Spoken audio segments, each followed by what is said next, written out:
এই ভদ্রলোককে আজকে সংসদ ভবনের সামনে অর্থাৎ মানিক মিয়া অ্যাভিনিউতে রেখেছি। উনি অসাধারণ গান করেন এবং ওনার ইচ্ছা শক্তি দেখেন, একদম একা একা বসে গান গাচ্ছে।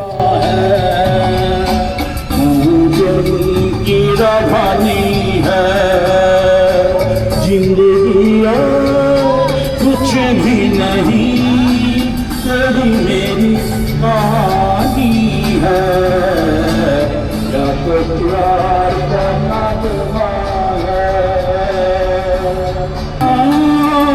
जाना है दो पल का जीवन से एक उम्र जुड़ानी है कुछ भी नहीं तेरी मेरी कहानी है या तो प्यार का नगमा है।